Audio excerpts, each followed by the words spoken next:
사랑과 은혜가 풍성하신 하나님, 주님이 베풀으신 국률하신 그 사랑에 감사를 드립니다. 이 시간 예배를 통하여 아버지 영광스러운 나라를 볼 수 있는 영안이 열리게 하옵소서. 그리하여 이 땅에 굶주리고 메마른 영혼들에게 하나님의 복음을 증거할 수 있는 은혜와 기회를 허락하여 주시옵소서. 지난 한 주간도 내 영혼이 복음이 비친 자같이 살지 못하고 죄악 가운데 방황했던 것을 용서하여 주시고 이 시간 주님과 관계 회복되는 예배로 인도하여 주시옵소서. 사랑의 하나님, 이 시간 우리 예배가 신령과 진정으로 드리기를 원합니다. 우리 죄악의 찌꺼기를 완전히 불살라 깨끗게 하시고 예수 그리스도의 복음을 통하여 우리 영혼이 천국을 바라보게 하시고 이곳에 예배드리는 모두가 주님의 복음으로 변화되기를 원합니다. 오늘 우리에게 구원받아야 할 한 영혼을 만나게 하여 주시옵소서. 그리고 우리의 착한 행실과 진실한 마음을 주님이 만나 영혼이 변화되게 인도하여 주시옵소서. 주님이 주시는 기쁨으로 날마다 우리 영혼이 그리스도를 닮아가게 인도하여 주시고 거룩하신 주님의 영광을 드러내는 일에 우리 교회 모두가 온 마음으로 기도하게 하옵소서. 주님의 사랑에 충만하게 하시며 주님의 사명을 깨닫게 하시며 하나님의 말씀의 기도로 헌신하여 인도하여 주시옵소서. 우리는 세상의 빛과 소금이 되라는 주님의 말씀을 기억합니다. 그러나 우리 행실을 볼 때 세상 사람들과 하나도 다른 바 없이 없음을 고백합니다. 이 시간 주님 앞에 나왔으니 말씀으로 영혼이 정결케 하시고 주님의 말씀에 순종하는 성도들이 될 수 있도록 인도해 주시옵소서. 지금 하나님의 마음을 아프게 하고 소성해했던 모든 것을 이 시간 용서하시고 하나님 앞에 우리 모두에게 정직한 영을 새롭게 허락해 주셔서 영혼이 새롭게 태어나는 은혜의 시간 되게 인도하여 주시옵소서. 중족교회를 사랑하신 주님, 2018년도 우리 교회가 소망, 미래, 생명이 넘치는 교회로 거듭나게 하시며 이 지역사회에 죽어가는 영혼들을 구원하는 온전한 교회로 사명 감당케 하옵소서. 하나님 아버지, 우리 교회를 통해서 하나님 나라가 확정되기를 원합니다. 우리가 더욱더 예배와 기도와 모든 신앙생활에 모두가 동참하여 힘찬 한 해가 될 수 있도록 인도해 주시옵소서. 하나님 아버지, 이번 주간에 민속 고유 명절인 설을 맞이합니다.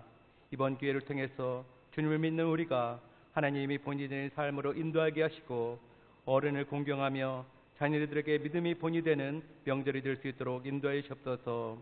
믿지 않는 자들에게 하나님 복음을 전하는 기회로 삼아 주시기를 원합니다. 하나님 아버지, 이 시간에도 질병과 병마와 싸가며 기도하는 영혼들이 있습니다. 모든 것을 하나님의 능력과 권세로 육신이 병이 깨끗하게 치료되게 하시고 모든 고통과 슬픔도 사라지게 하옵소서. 하나님 아버지, 이 시간에도 세계 곳곳에서 하나님의 말씀을 전하는 선교사님들에게 건강과 안전을 허락하여 주셔서 온전한 복음을 전할 수 있도록 구원에 허락하여 주시옵소서. 하나님 아버지, 사랑하는 목사님 영혼간에 강건케 하옵소서. 오늘도 하나님의 말씀을 증거하시는데 우리 영혼이 변화되고 하나님 품 안에 거할 수 있는 은혜의 시간이 될 수 있도록 인도해 주옵소서. 잠자던 영혼들이 깨어나게 하시며 선포되는 말씀에 순종하며 기도하게 하옵소서. 사랑의 하나님, 임마누엘 찬양들을 축복하여 주옵소서. 찬양을 통하여 우리 영혼 깊은 곳에서 우러나오는 간절한 곡조가 우리 영혼을 감동시키고 하나님께 영광되게 하옵소서. 예수님 이름으로 기도드렸습니다. 아멘.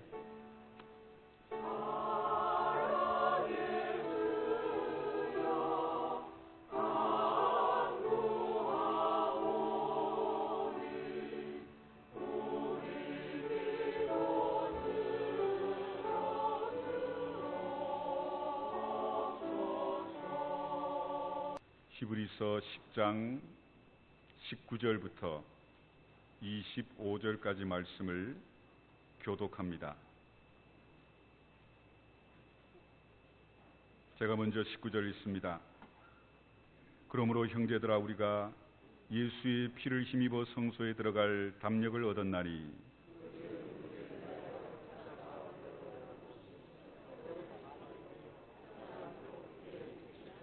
또 하나님의 집 다스리는 큰 제사장이 계심에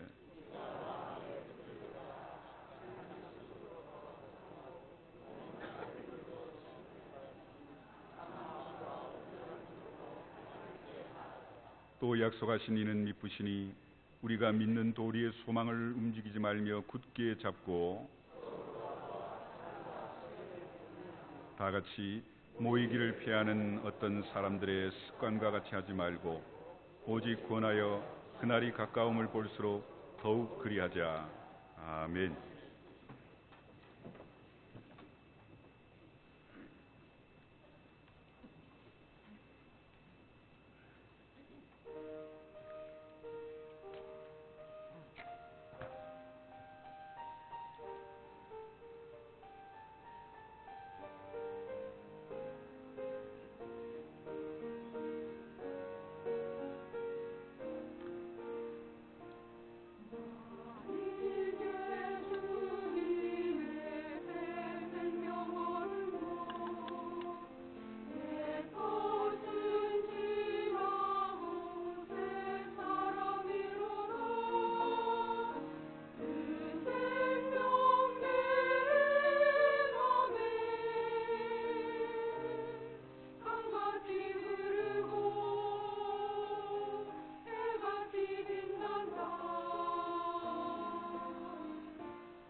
아멘. 못내 서운했던지 선착장에서 물끄러미 배를 구경하던 소년에게 동전 한 움큼을 쥐어주더니 내가 배를 타고 떠날 때 하얀 손수건을 흔들어 달라 부탁했답니다.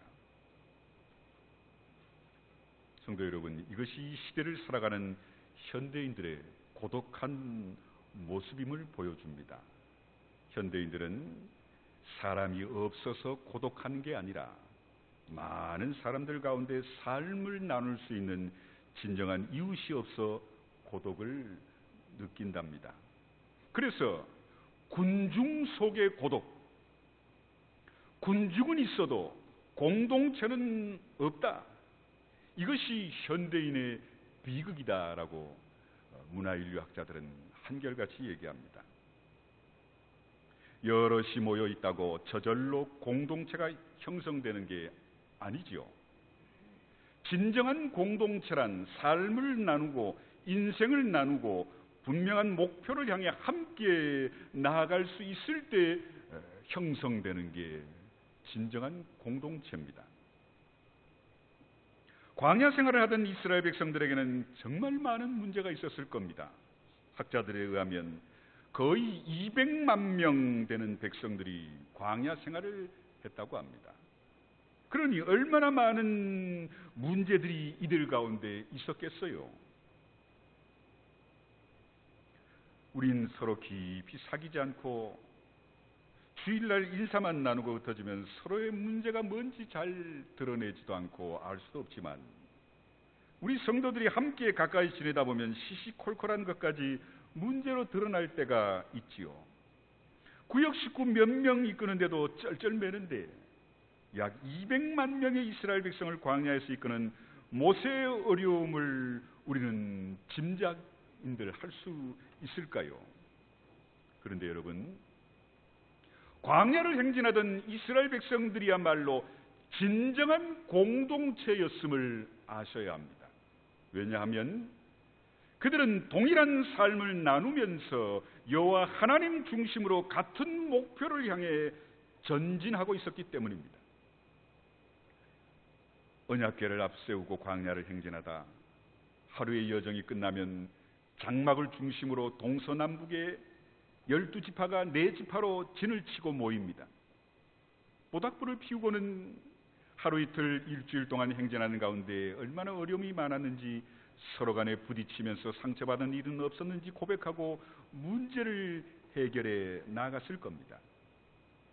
그들이 해결할 수 없는 어려운 문제에 부닥치면 제사장이 장막에 거하시는 여호와 하나님 앞에 그 문제를 가지고 나아갔습니다. 특별히 대제사장이 하나님을 만나 이스라엘 백성들의 문제를 아뢰을 때 대제사장이 어떤 해결의 방법을 하나님으로부터 가지고 지성소에서 나올지 궁금해하며 기다렸지요. 대제사장이 하나님을 만나고 나올 때 3가지 중요한 말씀을 갖고 나왔습니다. 죄에 대한 용서였습니다. 이스라엘 백성들이 고백한 죄를 제사장이 지성소로 들어가 언약궤 앞에 하나님 앞에 고백하면 하나님이 그들의 죄를 용서하신다 말씀하십니다. 그러면 대제사장은 용서의 말씀을 백성들에게 선포했지요. 다음은 사랑의 확증입니다. 대제사장은 이스라엘 공동체가 연합해야 할 필요성과 사랑의 중요성에 대한 하나님의 말씀을 대언하면 이스라엘 백성들은 그들을 향한 하나님의 말씀으로 광야에서 행진에 필요한 힘을 얻었지요. 그리고는 목표 제시였습니다. 이스라엘은 하나님이 지시하신 방향을 향해 계속 전진해 나가는 과정에 있었지요. 대제사장은 이스라엘 백성들에게 내일의 목표에 대해서, 다음에 할 일에 대해서 미래의 비전을 하나님의 말씀으로 전달했던 겁니다. 이 3가지 말씀은 이스라엘 백성들이 그들 자신의 문제를 해결해 나가도록 돕는 역할을 했습니다.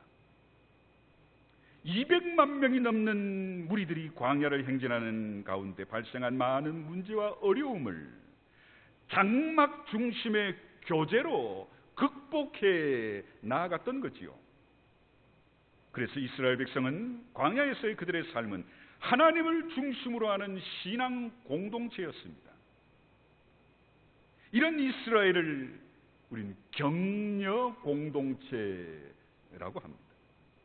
하나님을 중심으로 모여 공동의 문제를 해결하려는 데는 공동체의 이해와 협조가 절대적으로 필요했겠지요. 백성들 대표가 문제를 가지고 하나님 앞에 나가 해답을 받아올 때 서로 격려하고 사랑하는 자세가 요구되었습니다. 이스라엘은 걸어가야 할 진정한 목표와 젖과 꿀이 흐르는 가나안 땅, 하나님이 이끄시는 곳까지 함께하는 격려 공동체로 광야 40년을 이겨냈습니다. 성도 여러분, 충주교회는 그럼 얼마나 하나님이 보시기에 합당한 격려 공동체로서 역할을 감당하는지요? 우린 일주일 동안 세상과 가정, 직장에서 많은 문제에 시달립니다. 가족들과의 관계에서도 갈등이 있지요. 직장에서는 두말할 필요가 없습니다. 상사와 부하, 동료들 간에, 심지어는 교회 봉사하다가도 성도들끼리 상처를 주고받을 때가 있지요. 그러나 우리가 하나님 앞에 예배드릴 때 하나님이 우리를 용서하시는 사실을 체험하게 됩니다. 우리의 많은 약점에도 서로가 사랑해야 할 이유를 하나님의 은혜 가운데 발견하게 되는 겁니다. 처음엔 죽어도 이해 못하고 용납, 인정, 용서, 도저히 내 머릿속에선 그런 단어가 떠오르지 않았지만 나를 향한 하나님의 은혜를 체험하고 난 다음에는 하나님 앞에 주저앉고 맙니다. 하나님께서 우리에게 보여주시는 목표를 향해 우린 같이 함께 일어나 공동체 하나의 모임을 통해 이루어가야 할 것이 충주교회의 모습임을 깨닫게 되지요. 이렇게 함으로 충주교회와 성도들은요, 하나님 보시기에 아름다운 격려 공동체로 세워지게 됨을 믿으시기를 축원합니다. 그런데 이 격려의 삶을 시작할 수 있는 출발점이 있는데 다름 아닌 모이는 겁니다. 격려 공동체를 세우기 위해서는 정기적으로 지속적으로 모여야만 합니다. 이스라엘 백성들이 장막을 중심으로 모이지 않았다면 그들은 하나님 앞에서 신앙의 공동체를 세울 수 없었습니다. 초대교회가 강력한 성령의 능력을 힘입을 수 있었던 것도 잘 모이는 데 있었습니다. 사도행전 2장 46절을 보시면요, 날마다 마음을 같이하여 성전에 모이기를 힘쓰고. 성도 여러분, 사실 오늘 우리에게는 이 날마다 모이는 게 번거롭고 힘든 일임에는 사실인 것 같습니다. 그러나 교회는요, 모이는 데서 능력이 나타난다는 사실을 깨달으시길 간절히 축원합니다. 일주일에 주일 한번 모이는 것도 성도가 서로 격려하기엔 사실 너무 부족합니다. 히브리서 10장 25절 말씀을 보면 모이기를 패하는 어떤 사람들의 습관과 같이 하지 말고 오직 권하여 그날이 가까움을 볼수록 더욱 그리하자. 요즘은 서울 장안이나 우리 충주 지역에도 수요 예배를 안 모이는 교회들이 있다지요. 주일날도 오후 예배, 주일 저녁 예배 안 모이는 교회들이 많답니다. 바쁘고 생각들은 좋지요. 가족끼리 예배는 한번 드리고 나머지는 교제를 나누고 사랑을 나누고 이런 모습이 하나님이 기뻐하지 않으시겠어요? 하는 그런 얘기입니다. 그러나 여러분, 모이기를 패하는 건 하나님의 뜻이 아닙니다. 요즘 보면 주일 예배 한 번만 드리고 마는 신자들이 많이 있지요. 모이지 않고 사랑을 배울 수 있을까요? 모이지 않고 교회가 부흥하는 교회를 보셨습니까? 모이지 않고 하나님의 영광을 체험하는 그런 신앙의 공동체를 보셨습니까? 성도들은 단순히 모이기만 하는 게 아니라 그 모임 가운데서 거룩한 만남의 사건이 있어야만 합니다. 그러면 우리는 이 모일 때마다 하나님을 먼저 만나야지요. 두세 사람이 내 이름으로 모인 곳에는 나도 그들 중에 있느니라. 마태복음 18장 20절에 약속하신 하나님의 예수 그리스도의 임재를 체험하시길 축원합니다. 이스라엘 백성들이 왜 장막을 중심으로 모인 줄 아세요? 그 장막 안에 하나님이 임재하시겠다 하셨기 때문입니다. 하나님은 어디든지 계시는 무소부재하신 분이시지만 하나님이 특별히 너희들이 장막을 치고 거하면 내가 그 장막 안 지성소 언약궤 법궤 안에 내가 임하마 약속하셨거든요. 그래서 장막에는 항상 하나님의 영광이 임했고 하나님의 임재가 가득했습니다. 장막이 이동할 땐 구름이 방향을, 불기둥이 방향을 제시하다가 장막이 멈추면 그 구름이, 불기둥이 성막 안 지성소 위에 임합니다. 하나님이 여기 함께한다 뜻이었지요. 그래서 장막 주위에 모였던 이스라엘 백성들은 하나님을 중심으로 모인 겁니다. 성도 여러분, 교회는 목사 보러 오는 게 아닙니다. 교회는 옆에 있는 친한 권사님, 집사님, 장로님 보러 오는 게 아닙니다. 시어머니 무서워 나오는 것도 아닙니다. 교회는요, 하나님 때문에 나오는 것이죠. 하나님 중심으로 모이는 것이 교회입니다. 그래서 그리스도인은 하나님을 중심으로 모여야만 우리의 만남이, 공동체가 제대로 이루어지게 되는 겁니다. 예배하고 찬양하고 기도하는 대상이 하나님이시고 그 속에서 하나님을 만나는 감격이 있는 충주교회가 될 때 우리는 하나님 앞에 놀라운 격려 공동체를 이루게 됨을 믿습니다. 또 우린 모일 때마다 성도들을 만나야지요. 구약시대 장막에 제사장들만 출입할 수 있었고요, 지성소 안에는 대제사장만 1년에 한 번 들어갑니다. 그런데 히브리서 19장에 보면 형제들아 우리가 예수의 피를 힘입어 성소에 들어갈 담력을 얻었나니 말씀합니다. 예수님이 십자가에 못 박혀 돌아가시는 순간 성전 안에 성소와 지성소를 가로막던 휘장이 있었는데 그것이 위에서 아래로 찢어졌다 했습니다. 그래서 하나님의 임재와 영광을 상징하는 지성소로 들어가는 길이 활짝 열렸죠. 위에서 아래로 찢어졌다는 표현은 하나님이 찢으셨다는 겁니다. 예수께서 십자가에서 우리 죄를 담당하고 돌아가시는 순간 우리가 하나님께로 나아가는 길이 활짝 열렸음을 말씀하지요. 그래서 히브리서 10장 19절 20절에서는 우리가 예수의 피를 힘입어 성소에 들어갈 담력을 얻었나니 그 같은 그 길은 우리를 위하여 휘장 가운데로 열어놓으신 새롭고 산 길이요 휘장은 곧 저의 육체니라 말씀합니다. 이젠 예수 믿고 구원받은 모든 사람들은 누구든지 하나님 앞에, 법궤 앞에 나아가 하나님을 만날 수 있는 은혜와 축복이 주어지게 되었다는 겁니다. 우린 모임에서 하나님을 만날 뿐 아니라 하나님을 함께 예배하는 주님의 자녀들로 형제 자매들을 만나야 합니다. 그래서 서로 격려해야 합니다. 충주교회는 이스라엘 백성들이 광야를 행진하며 하나님을 예배하고 찬양하며 격려를 아끼지 않았던 삶을 우리도 본받으시길 간절히 축원합니다. 시계추는 요즘 참 보기 어렵지요. 한쪽 끝에서 반대쪽으로 왔다 갔다 합니다. 우리가 교회 생활을 하다 보면 사람들과 부딪히는 일이 자주 발생하지요. 맡은 일을 열심히 하다 보면 여러 가지로 사람들과 마찰이 생기기 마련입니다. 처음엔 누구든 재직으로 임명받으면 열심히 의욕을 갖고 일합니다. 그러다가 조그마한 어려움에 몇 번 부딪혀치다 보면 아예 교회 일에 흥미를 잃고 말지요. 이것이 마치 시계추처럼 왔다 갔다 한다는 얘기입니다. 사람들에게 상처를 입으면 사람 만나는 것조차 싫기에 주일날도 사람들 피해 몰래 예배만 드리고 가버립니다. 그러면 위로와 격려를 나누는 그리스도인의 아름다운 격려 공동체를 경험하지 못하지요.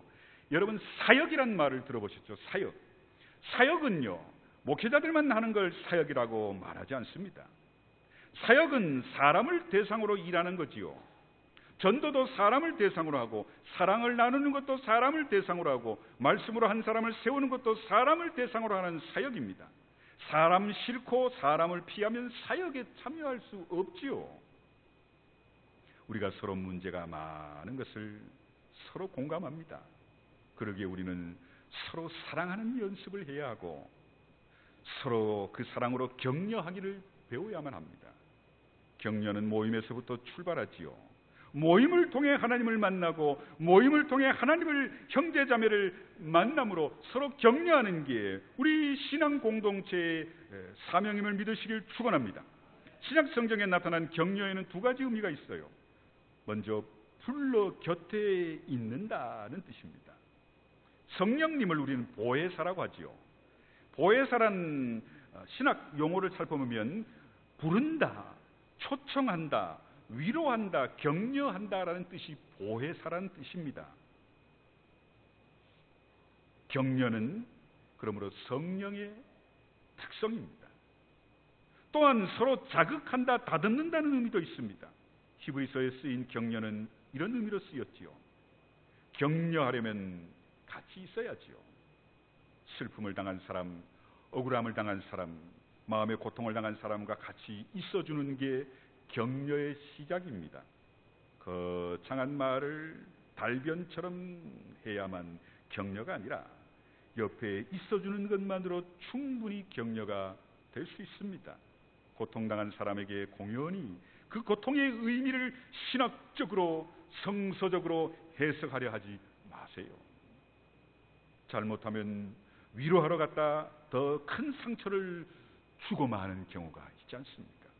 단순히 같이 있어 줄 뿐 아니라 좋은 의미의 자극으로 서로를 도와주는 게 진정한 격려입니다. 그럼 우리는 모일 때마다 어떤 격려를 주고받아야 할까요? 히브리서 10장 22절에서 24절까지 말씀을 보면 세 가지 중요한 격려를 말합니다. 먼저 히브리서 10장 22절에서 믿음의 격려를 말씀합니다. 우리가 마음의 뿌림을 받아 악한 양심으로부터 벗어나고 몸은 맑은 물로 씻음을 받았으니 참 마음과 온전한 믿음으로 하나님께 나아가자. 우리가 만날 때마다 온전한 믿음과 진정한 믿음으로 하나님을 바라보고 주님 앞에 나아가도록 믿음으로 격려해야 합니다. 그러므로 우린 믿음이 약한 자들을 볼 때, 부족한 자들을 볼 때, 믿음이 엉망인 자를 볼 때 그들을 격려해야지 비난해서는 안 된다는 겁니다. 히브리서 10장 23절에 보면은 소망의 격려에 대해서 말합니다. 또 약속하신 이는 미쁘시니 우리가 믿는 도리의 소망을 움직이지 말며 굳게 잡고 살다 보면 어려움으로 인해 소망을 잃어버릴 때가 많습니다. 이때 하나님이 우리에게 약속하신 것은 틀림없이 이루실 줄 믿고 소망을 잃어버린 자들을 격려하시고 저들을 다시 일으켜 세워주는 사명을 감당하시길 간절히 축원합니다. 히브리서 10장 24절에는 모일 때마다 주고받아야 할 사랑의 격려에 대해서 말씀합니다. 서로 돌아보아 사랑과 선행을 격려하며 사랑과 선행이 항상 붙어 다닙니다.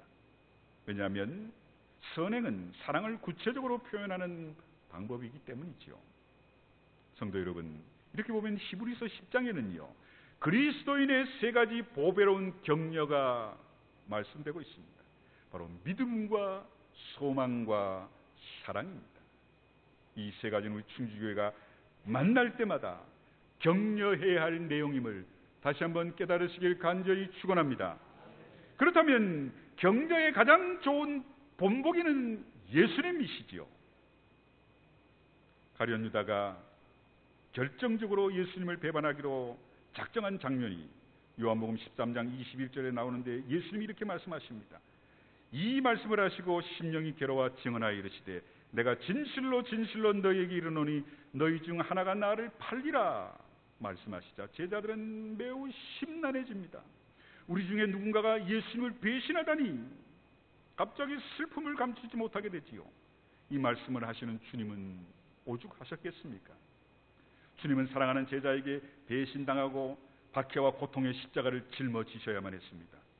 제자들도 주님도 말할 수 없는 아픔과 고통을 지금 사귀고 있습니다. 이때 예수님이 요한복음 13장 34절에 제자들에게 격려의 말씀을 하십니다. 새 계명을 너희에게 주노니 서로 사랑하라. 내가 너희를 사랑한 것 같이 너희도 서로 사랑하라. 주님은 사랑으로 격려하셨습니다. 사람이 배신당하면 사람을 사랑하지 못하지요. 한번 상처받으면 세상 모든 사람을 의심과 경계의 눈초리로 보게 됩니다. 그런데 예수님은 제자들에게 상처받고 배신당하는 아픔 가운데에서도 서로 사랑하라 격려하셨습니다. 또 요한복음 14장 1절에 주님은 말씀하시기를 너희는 마음에 근심하지 말라. 하나님을 믿으니 또 나를 믿으라. 인간관계에서 상처가 생기면 사람을 믿지 못해 불신감이 팽배해지죠. 한번 사기당하고 큰 곤욕을 치르면 내 가까이 다가오는 모든 사람들이 사기꾼으로 보인다나요. 그러나 예수님은 근심하지 말고 하나님을 믿고 주님을 믿으라. 믿음을 격려하셨습니다. 계속해서 요한복음 14장 3절을 보면요, 가서 너희를 위하여 거처를 예비하면 내가 다시 와서 너희를 내게로 영접하여 나 있는 곳에 너희도 있게 하리라. 예수님은 제자들 곁을 떠날 것을 밝히셨지요. 제자들은 깜짝 놀라 묻습니다. 이때 예수님이 걱정하지 마라. 나는 너희를 위해 처소를 예비하러 간다. 제자들은 그제서야 마음을 놓습니다. 주님이 지금은 잠시 우리를 떠나시지만 머지않아 우리가 주님 곁에 영원히 머물겠구나. 주님이 제자들에게 소망의 격려를 주셨기 때문이죠. 사랑하는 성도 여러분, 예수님은요, 자신을 배반하고 팔고 다 도망가버리고 부인할 제자들에게, 그 원수 같은 제자들에게 믿음과 소망과 사랑의 격려를 아끼지 않으셨습니다. 그렇다면 우리도 성도들과 세상 사람들과 만날 때마다 예수님을 본받아 믿음과 소망과 사랑의 격려를 아끼지 않으시는 여러분들 다 되시길 간절히 축원합니다. 성경적인 인물 중에 사도 바울도요, 격려의 삶을 산 대표적인 인물입니다. 데살로니가전서 5장 11절 말씀을 보면 그러므로 피차 권면하고 서로 덕을 세우기를 너희가 하는 것 같이 하라. 여기서 권면하라라는 말씀은 격려하라라는 얘기입니다. 데살로니가전서 2장 2절을 보면요, 너희가 아는 바와 같이 우리가 먼저 빌립보에서 고난과 능력을 당하였으나 우리 하나님을 힘입어 많은 싸움 중에 하나님의 복음을 너희에게 전하였노라 했습니다. 바울은 온갖 고난을 당하면서까지 복음을 증거했지요. 그러면서 이 복음을 신뢰하라, 믿음을 격려합니다. 고난 가운데서도 예수 믿음으로 인해 고통받지만 그러나 믿음으로 서로 격려하라. 세상엔 예수 믿어도 고난받는 자들이 많습니다. 주의 종의 가정에도 고난이 있습니다. 기도 많이 하고 하나님 앞에 충성하는 자들에게도 고난이 있지요. 우리는 이럴 때 믿음으로 신앙의 공동체와 성도들을 격려하시는 우리 교회 되시길 간절히 축원합니다. 데살로니가전서 4장 9절 10절 보면 형제 사랑에 관하여는 너희에게 쓸 것이 없으면 너희들 자신이 하나님의 가르침을 받아 서로 사랑함이라. 너희가 온 마게도냐 모든 형제에 대하여 과연 이것을 행하도다. 형제들아 고난오니 더욱 그렇게 행하고. 이렇게 바울은 데살로니가 교인들에게 더 많이 서로 사랑하라, 사랑을 격려합니다. 사랑이 없다, 교회가 사랑이 메말랐다, 목회자가 사랑이 없다, 이런 얘기들을 듣습니다. 그것은 우리가 당연히 해야 할 신앙의 공동체로서의 사랑의 격려를 언제부턴가 나의 입술을 통해, 나의 삶을 통해 그런 모습들이 자취를 감췄기 때문이 아닐까요? 바울은 또한 우리에게 데살로니가전서 4장 13절에서 이렇게 얘기합니다. 형제들아 자는 자들에 관하여 너희가 알지 못함을 우리가 원하지 아니하노니 이는 소망 없는 다른 이와 같이 슬퍼하지 않게 하려 함이라. 소망의 격려를 하고 있습니다. 바울은 이제 복음 증거함으로 인해 순교당할 걸 압니다.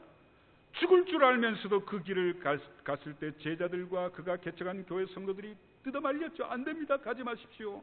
누구는 내가 환상을 기도하는 중에 내가 예언의 계시를 받았는데 선생님이 지금 그곳에 갔으면 잡히고 죽습니다라는 내가 예언을, 환상을 받습니다 라고 했지만 그들을 뿌리치고 죽음의 길에 달려간 이유는 이 죽음이 끝이 아니라 복음을 증거하다 순교하면 영원한 하나님의 나라의 소망을 간직하게 되니 두려워하지 말라, 염려하지 말라, 걱정하지 마라. 이 다음에 우리는 다 예수 그리스도 이름으로 하나 된 자로서 소망 가운데 영원한 삶을 누리게 되며 내가 먼저가 너희를 기다릴 테니 우리 함께 만나 영원한 소망의 삶을 누리자. 저들을 격려합니다. 소망이 있는 자는 정말 이웃을 격려할 자격이 있는 자입니다. 특히 죽음 앞에 죽음의 고통을 힘들어하는 사람 앞에서 많은 사람들이 걱정하고 염려하고 가슴 아파할 때 그들에게 소망의 격려를 줄 수 있다는 건 참 놀라운 신앙입니다. 우리 충주교회 성도들은 예수님처럼 바울처럼 고난 앞에 배신자 앞에 죽음 앞에서도 믿음과 소망과 또 사랑의 격려를 하실 수 있는 우리 모두가 다 되시길 간절히 축원합니다. 군중 속의 고독을 느끼며 사는 이 시대에 우린 교회 안에서도 격려가 메말라가고 있음을 많이 봅니다. 이 험한 세상에서 위로와 격려를 누리지 못한다면 어떻게 살 수 있단 말입니까? 남을 비판하기란 쉽지만 정말 격려하기란 어렵잖아요. 그러므로 우리 충주교회는 비판하고 책망하기보단 예수 그리스도와 사도 바울처럼 내가 속한 가정에서 부부간에, 부자간에, 고부간에, 직장에서 상사와 부하와 동료간에, 또 충주교회에서 무엇보다도 우리 사랑하는 성도들 간에 믿음과 소망과 사랑의 격려자로서의 사명을 감당하시는 충주교회 되시기를 간절히 축원합니다. 기도하겠습니다. 고마우신 아버지 하나님, 우린 아내에게, 남편에게, 부모에게, 자식에게, 시어머니에게, 시아버지에게, 직장 상사에게, 동료에게, 또 부하에게 격려를 받기를 원합니다. 입장 바꿔놓으면 내가 남을 얼마나 격려했는지를 보면 내가 남들에게 격려를 받지 못하는 건 당연하지 않을까 깨닫게 하옵소서. 주여, 남에게 격려를 받기를 원하는 만큼 이제부터 이웃을, 상대방을 격려할 수 있는 믿음의 능력과 또 신앙인으로서의 성숙된 모습을 우리에게 허락해 주시옵소서. 누가 뭐래도 우리 충주교회는 정말 격려 공동체로 하나님 앞에 온전히 세워지게 하옵소서. 예수님의 이름으로 기도하옵나이다. 아멘.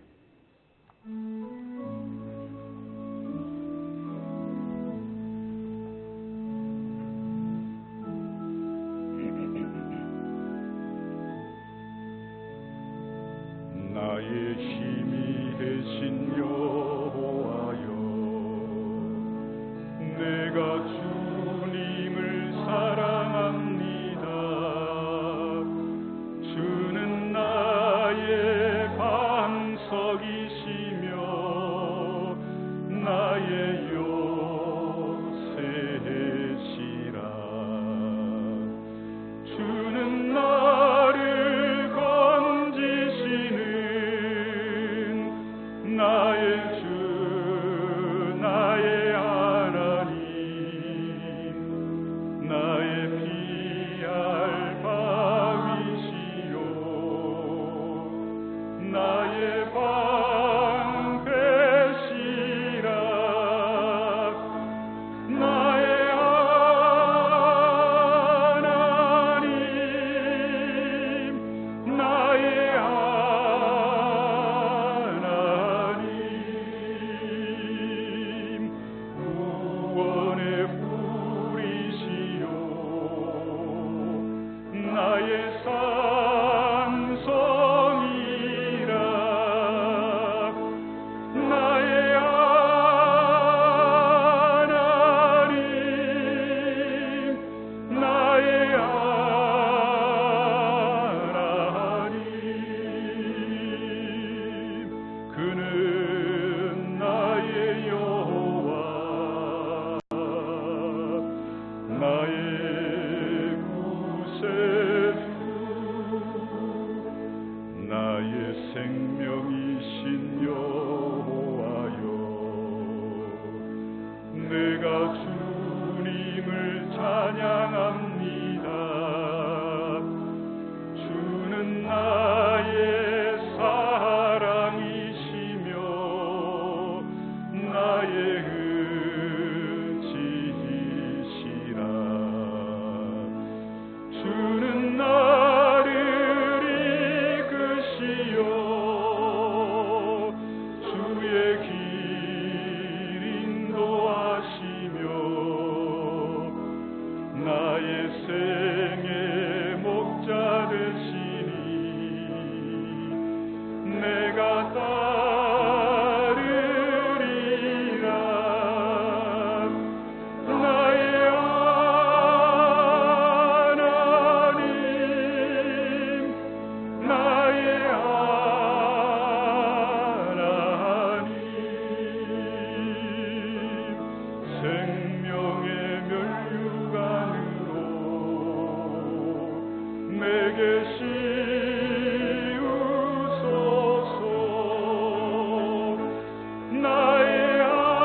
성도 여러분, 예수님과 바울처럼 격려자가 되십시오.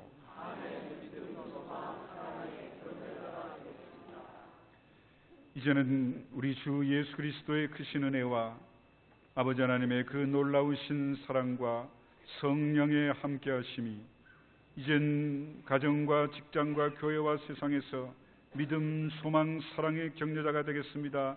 각오하며 나아가는 우리 모두 위에 영원히 함께하옵시기를 간절히 축원하옵나이다. 아멘.